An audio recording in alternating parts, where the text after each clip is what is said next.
C'est la chronique, c'est bon pour la santé et le retour du docteur Serge Rafal en studio comme tous les matins. Bonjour Serge. Bonjour Ilana. Alors Serge, après avoir parlé la semaine dernière de leur traitement, vous souhaitiez consacrer ce matin une émission à la prévention des infections saisonnières qui vont, avec la baisse prochaine des températures, toucher avec prédilection la sphère ORL et les voies respiratoires. C'est exactement cela, Ilana. Plutôt que d'attendre une possible infection, il est plus intéressant de renforcer son système immunitaire par 4 types de produits: des vitamines et des oligo-éléments, des plantes, dont les très efficaces huiles essentielles, et les probiotiques. Je rajouterai l'homéopathie à laquelle je consacrerai une rubrique en fin de semaine, car là, de nombreux adeptes, en particulier les mamans pour leurs bébés, ce qui prouve la confiance qu'a en cette méthode thérapeutique le public. C'est vrai que malgré les polémiques, elle trouve ici une de ses principales indications permettant de prévenir les épisodes infectieux à répétition ou d'en diminuer l'intensité et en raccourcir l'évolution. Alors vous avez parlé des vitamines et des oligo-éléments. Alors est-ce qu'on peut commencer par les premières, les vitamines ? Oui, elles sont au nombre de 2 pour leur vertu anti-infectieuse. La plus connue reste bien entendu la vitamine C, qu'on utilise toutefois avec plus de mesures qu'autrefois. Pas la peine d'atteindre des doses de 2-3 grammes par jour, voire les 10 grammes de Linus Pauling, qui acidifie trop l'organisme.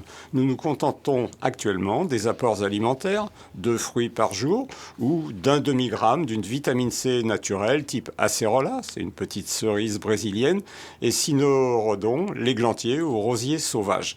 Et la vitamine D qui sert principalement à la fixation du calcium, dont on sait maintenant qu'elle stimule également l'immunité. Il me semble plus logique d'en apporter 2500 unités par jour sous forme de gouttes que des ampoules mensuelles ou trimestrielles, beaucoup plus dosées à 50 000, 80 000 ou 100 000 unités, qui inondent l'organisme mais facilitent l'observance pour tous ceux qui n'aiment pas prendre des médicaments quotidiennement. La posologie dépend du produit choisi. Attention donc à lire attentivement la notice où est inscrite la concentration. Une goutte peut en effet contenir 300, 400, parfois 1000 unités selon les spécialités. Alors on a vu les vitamines, voyons les oligo-éléments. Le plus anti-infectieux est le cuivre qu'on peut prescrire seul ou en association dans le mélange classique cuivre or argent, une fois par jour en prévention. On associe maintenant souvent le zinc, métal impliqué dans de nombreuses réactions de l'organisme et qui stimule, semble-t-il, aussi l'immunité. Une dose par jour, soit 15-20 mg selon les produits. Le sélénium, le fer, le chrome peuvent également faire partie d'une ordonnance prévention de l'immunité.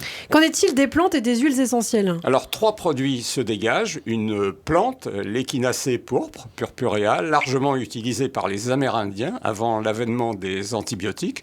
On peut recourir à la teinture mère, 25 gouttes dans un peu d'eau 2 fois par jour, ou en extrait, 2 gélules par jour. Les extraits de pépins de pamplemousse, EPP, qu'on utilise depuis quelque temps, 15 gouttes dans un peu d'eau, 2-3 fois par jour. Et les huiles essentielles anti-infectieuses, l'arbre à thé, l'eucalyptus, le mélaleuca, le niaouli, l'origan d'Espagne, la sarriette des montagnes, le thym vulgaire, mais elles sont dans mon esprit plus curatives que préventives. Et les probiotiques, c'est vrai, on en parle aussi. Oui, ces micro-organismes exercent des effets positifs sur la santé, et en particulier sur les réactions de défense en renforçant dans la flore intestinale les bonnes bactéries. Leur apport est associé à une réduction de l'incidence des infections respiratoires hivernales. L'avenir devrait préciser les souches les plus efficaces parmi les lactobacilles. Alors on parle d'acidophilus, de lactis, de plantarum, de rhamnosus, les bifidobactéries, le bifidum, et les levures comme le Saccharomyces de l'ultralevure. Bon, c'est un peu surprenant, pas de conseils alimentaires, Serge. Mais bien sûr que si, il en a stoppé toute alimentation lourde et grasse, en particulier les laitages, les fritures, les plats en sauce.